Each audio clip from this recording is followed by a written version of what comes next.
All right, let's now get you some breaking news that's just come in, where Sri Lanka's court has now remanded the former president, Ranil Wickremesinghe, to custody until the 26th of August. Wickremesinghe has not been imprisoned, but the court will keep him in remand. The judge made the order as bail application was struck down, and this comes after a long bail hearing for the arrested former president, who was taken into custody earlier in the day.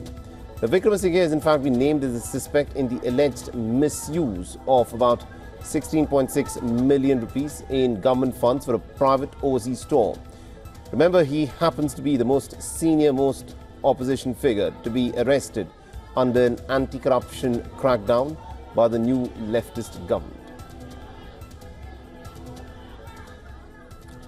All right, joining us on the phone line is our correspondent Dasuni Atara. Dasuni, these are some pretty big developments that are happening in Sri Lanka. What's the latest?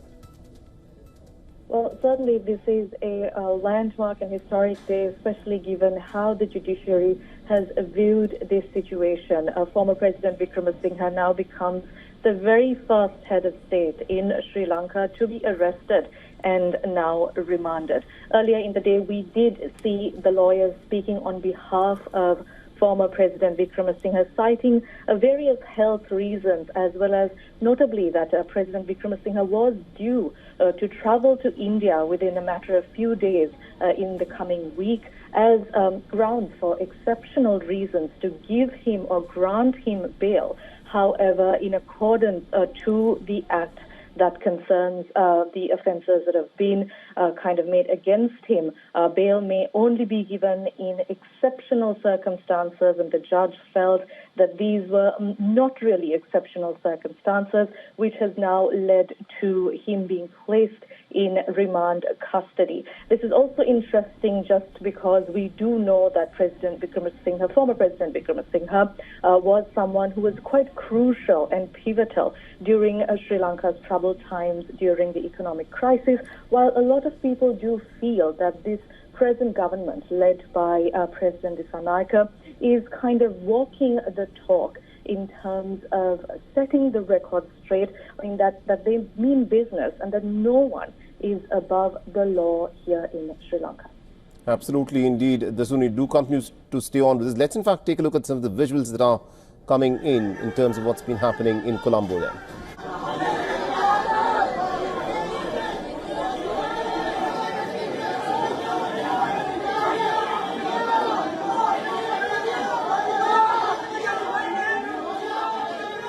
All right, so this is what is unfolding at this moment in Colombo. Once Ranil Wickremesinghe, the former president of Sri Lanka, was of course remanded to custody by the court.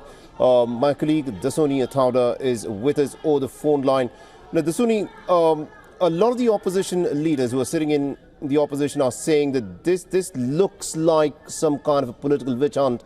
Some of them even went as far as to say that this is a clear misuse of the law and order machinery to try do in a senior leader such as Ranil Wickremesinghe. What is the sentiment within Sri Lanka, given the fact that Ranil Wickremesinghe was arrested on charges of corruption here, and how much of a traction does this have with the common people in Sri Lanka, given the fact that Ranil Wickremesinghe was the one who was in charge of the situation when Sri Lanka was just coming out of that financial crisis that it got embroiled in?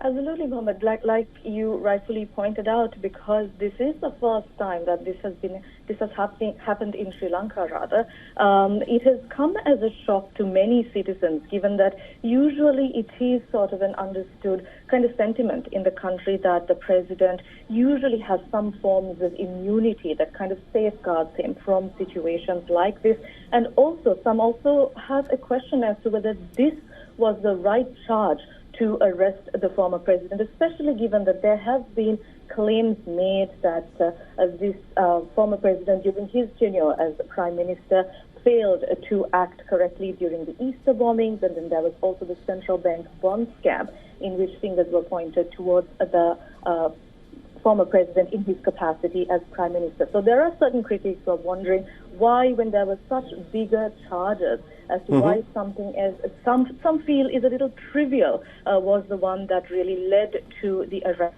of former President Wickremesinghe, where some feel that these bigger cases are harder to really decipher and get a solid outcome or even reach to an arrest like this.